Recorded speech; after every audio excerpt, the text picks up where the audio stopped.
राजनीति के दांव पेच, सत्ता के गलियारे और पक्ष विपक्ष की दीवारें। आज बारामती में ये सब कुछ आंसुओं के सैलाब में बह गया।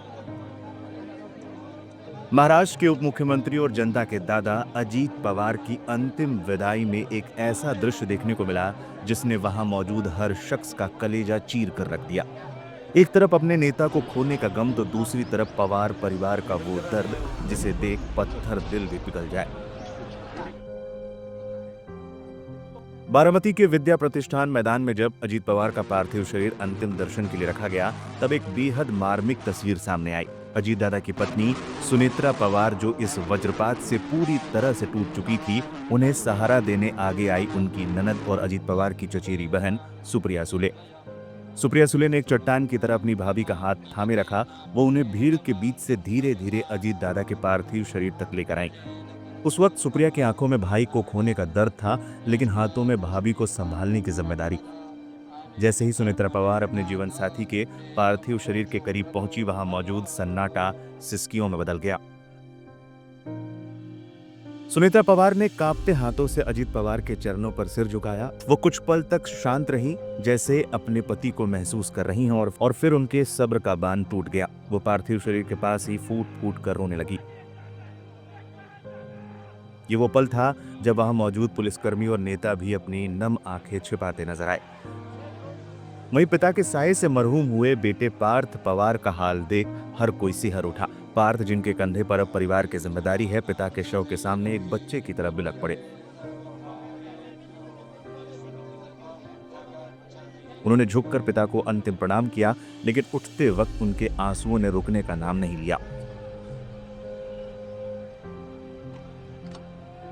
सोशल मीडिया पर पवार परिवार के इस दुखद मिलन और विदाई का वीडियो तेजी से वायरल है। लोग लिख रहे हैं कि राजनीति अपनी जगह, लेकिन आज बारामती ने अपना अजीत खो दिया और एक परिवार ने अपना सबसे मजबूत स्तंभ।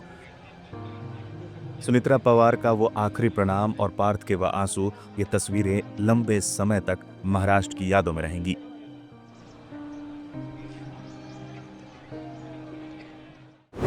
महाराष्ट्र का अगला डिप्टी सीएम कौन होगा? क्या बिखर जाएगी अजीत पवार की पार्टी? शरद पवार के साथ जाएंगे सभी नेता?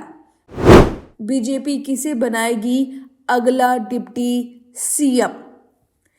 महाराष्ट्र की राजनीति में बीते काफी समय से संतुलन की धुरी माने जाने वाले एनसीपी नेता अजीत पवार के आकस्मिक निधन ने न केवल एनसीपी के अंदर बल्कि राज्य की राजनीति के सामने भी कई सवाल खड़े कर दिए हैं।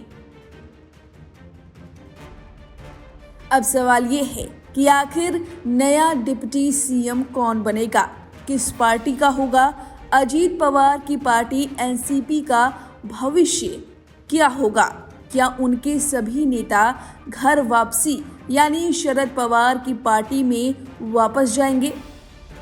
चलिए इन्हीं सभी सवालों के जवाब सिलसिलेवार तरीके से जानते हैं। दरअसल बीते 2024 के विधानसभा चुनाव में भाजपा, शिवसेना शिंदे और एनसीपी अजीत पवार की महायुति ने बड़ी जीत दर्ज करते हुए 288 सीटों में से 230 सीटें जीती थी। इनमें भाजपा ने 132, शिवसेना ने 57 और एनसीपी ने 41 सीटें हासिल की थी। हाल ही में निकाय चुनावों में एनसीपी को बड़ा झटका लगा था। दोनों गुटों अजीत पवार और शरद पवार को मिलाकर भी परिणाम उत्साहजनक नहीं रहा। इसके बाद दोनों गुटों में एकता की चर्चा भी चल रही थी, लेकिन अब हालात बदल गए हैं। क्या शरद पवार के साथ जाएंगे नेता? पवार नाम के साथ चलने वाली एनसीपी में अब शरद पवार ही शीर्ष नेता हैं। अजीत पवार के न रहने पर उनके साथ जुड़े तमाम नेताओं की निष्ठा एक बार फिर शरद पवार के साथ हो सकती है, लेकिन सियासी राजनीति में फिलहाल वह शरद पवार के साथ शायद ही जाएं और अजीत पवार के परिवार से नेतृत्व को खड़ा कर ही आगे बढ़ें। अजीत पवार की पत्नी और राज्यसभा सांसद सुनेत्रा पवार या उनके बेटे पार्थ पवार, जो कि लोकसभा चुनाव हार गए थे, कमान संभाल सकते हैं। अन्य बड़े नेताओं जैसे प्रफुल्ल पटेल, छगन भुजबल और सुनील तटकरे के भी उनके साथ ही रहने के आसार हैं। एनसीपी के पास ही रहेगा डिप्टी सीएम पद।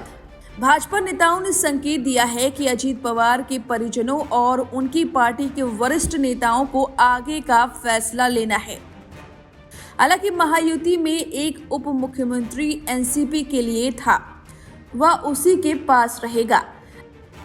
राजनीतिक दृष्टि से देखा जाए तो सुनेत्रा पवार के उप मुख्यमंत्री बनने के ज्यादा आसार हैं, जबकि बेटा राज्यसभा में जा सकता है। भाजपा के लिए भी अभी यह मुफीद है। रही बात शरद पवार की, तो राजनीति के माहिर शरद पवार शायद ही अभी दोनों की एकता पर जोर दें। वह भी आगामी राजनीति की दिशा देखकर ही इस बारे में फैसला करेंगे, पर यह लगभग तय है कि वह भाजपा विरोधी राजनीति करते रहेंगे। अब जरा सुनिए कि कैसे ये पूरा हादसा हुआ था, कैसे अजीत पवार के शव को पहचाना गया था, कैसे एक घड़ी की वजह से उनकी पहचान हुई थी। देखिए हमारी अगली रिपोर्ट।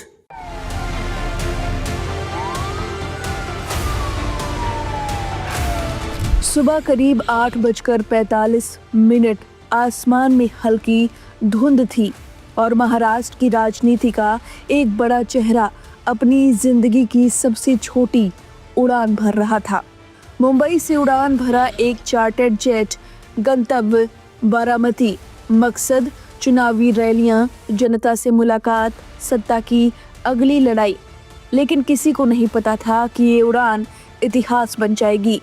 जैसे ही विमान बारामती एयरपोर्ट पर उतरने की कोशिश कर रहा था, अचानक संतुलन बिगड़ा और कुछ ही सेकंड में पूरा आसमान आग की एक लकीर में बदल गया। धमाका हुआ और देखते ही देखते विमान जमीन से टकराकर आग का गोला बन गया। आसपास के गांव में लोग घरों से बाहर निकल आए। काले धुएं के गुबार में एक सच्चाई जल रही थी। जब दमकल की गाड़ियां पहुंची तब तक सब कुछ राख बन चुका था। विमान के टुकड़े रनवे से सैकड़ों मीटर दूर बिखरे थे। जली हुई सीटें, उड़ते हुए कागज और चुनावी दस्तावेज, जैसे सत्ता और सपने दोनों के परखच्चे उड़ गए हों।